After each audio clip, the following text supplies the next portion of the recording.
Kerajaan Majapahit. Dalam seminar 700 tahun Majapahit, para ahli sepakat untuk menetapkan tanggal 12 November tahun 1293 sebagai hari lahir Majapahit. Majapahit adalah kerajaan bercorak Hindu dan berlokasi di Jawa Timur, dengan ibu kota yang terletak di Trowulan, Kabupaten Mojokerto.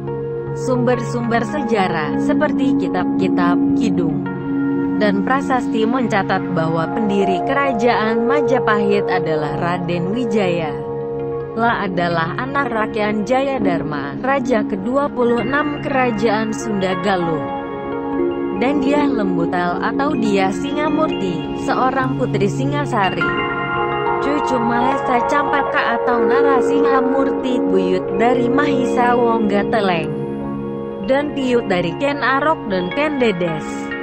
Ketika rakyat Jayadharma tewas diracuni oleh bawahannya, Dyah Lembutal kembali ke Singasari bersama Raden Wijaya.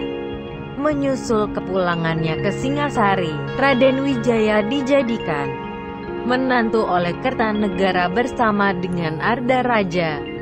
Arda Raja adalah putra Jaya Katuang dari Gelang-Gelang, wilayah Daha. Singkat cerita, Jaya Katuang dan Kertanegara terlibat dalam perselisihan yang berujung dengan tewasnya Kertanegara. Raden Wijaya melarikan diri dan terlunta-lunta menghindari prajurit Gelang-Gelang. Dari Telaga Repagan, perjalanan Raden Wijaya langsung menuju Pandaan. Setelah melewati kawasan Dusun Datar, Raden Wijaya akhirnya tiba di tepi sungai.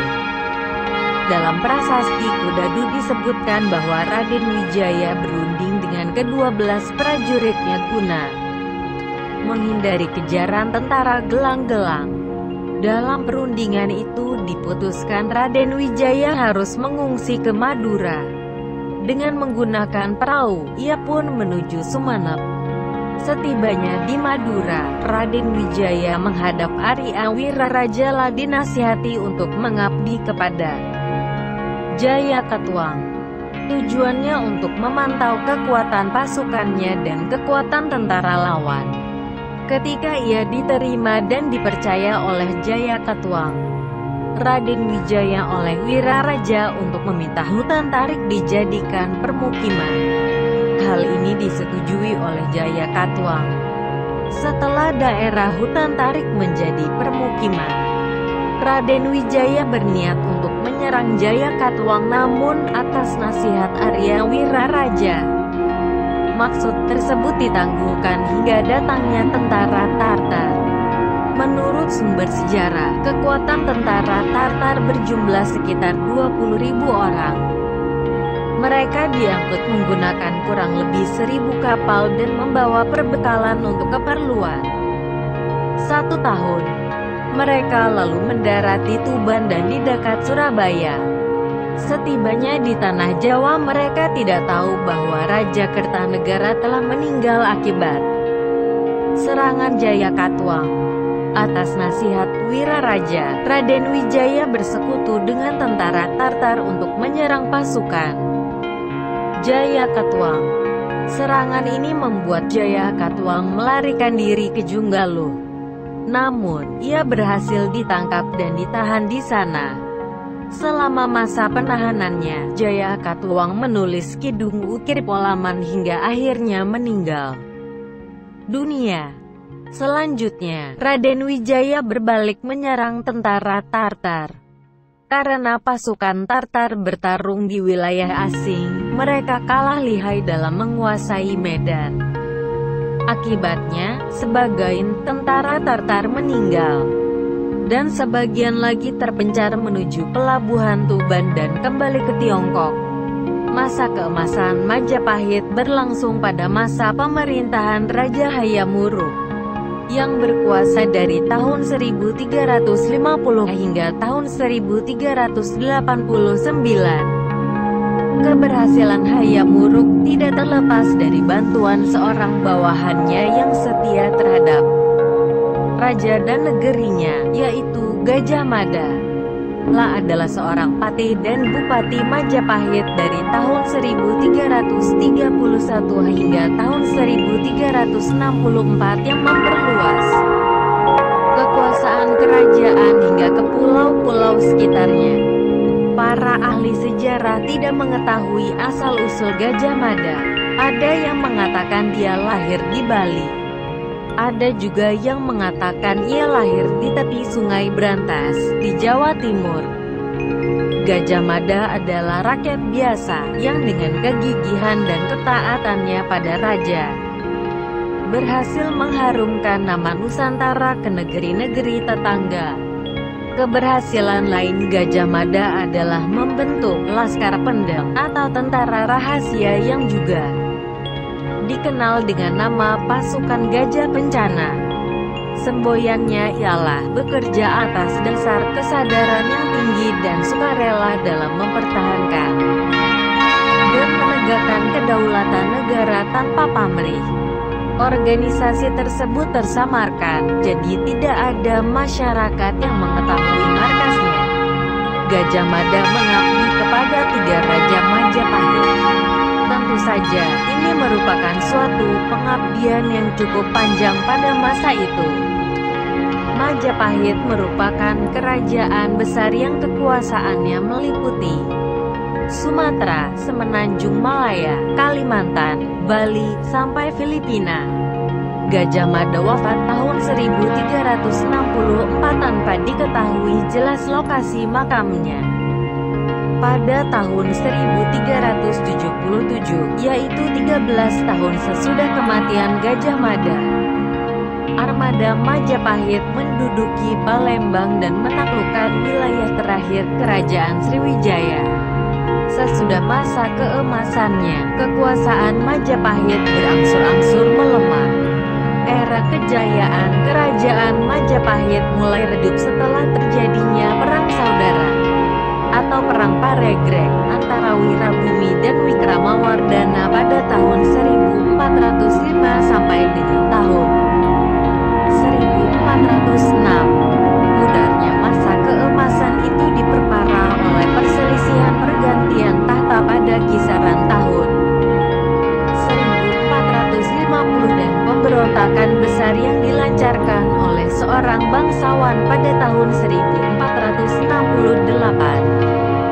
Peristiwa-peristiwa ini melemahkan posisi dan pengaruh Majapahit di seluruh Nusantara. Hal lain yang memperlemah pengaruh Majapahit adalah berdirinya sebuah kerajaan Islam di bagian barat Nusantara, yaitu Kesultanan Malaka. Catatan sejarah dari Tiongkok, Portugis, dan Italia mengindikasikan bahwa telah terjadi perpindahan kekuasaan Majapahit dari tangan penguasa Hindu ke tangan Adipati Unus, penguasa Kesultanan Demak, di rentang tahun 1518 hingga tahun 1521. Dalam tradisi Jawa, sistem dokumentasi penanggalan dilakukan menggunakan sebuah kronogram atau simbolisasi tahun menggunakan kata-kata yang biasa disebut candra sengkala.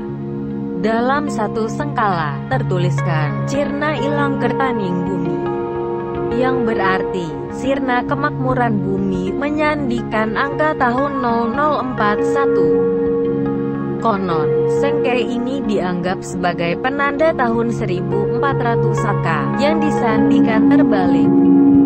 Adapun silsilah raja-raja kerajaan Majapahit dapat diurutkan sebagai berikut. 1. Raden Wijaya, bergelar Kertaraja Sajayawardhana tahun 1293 sampai dengan tahun 1309. 2. Raden Kalajemet, bergelar Srijaya Nagara tahun 1309 sampai dengan tahun 1328. 3. Sri Gita Raja, bergelar Tribuana Wijaya Tunggadewi tahun 1328 sampai dengan tahun 1350. 4. Hayam Wuruk, bergelar Sri Raja Sanagara tahun 1350 sampai dengan tahun 1389. 5. Wikramawardhana tahun 1389 sampai dengan tahun 1429. 6. Suhita tahun 1429 sampai dengan tahun 1447. 7. Kartawijaya bergelar Brawijaya tahun 1447 sampai dengan tahun 1451. 8. Raja Sawardhana bergelar Brawijaya II tahun 1451 sampai dengan tahun 1453. 9. Purwowisesa bergelar Brawijaya III tahun 1453 sampai dengan tahun 1466. 10. Pandanalas alias Suraprabawa bergelar Brawijaya IV tahun 1466 sampai dengan tahun 1468. 11. Kertabumi bergelar Brawijaya V tahun 1468 sampai dengan tahun 1478. 12. Girindrawardhana bergelar Brawijaya VI tahun 1478 sampai dengan tahun 1498. 13. Kudara bergelar Brawijaya VII tahun 1498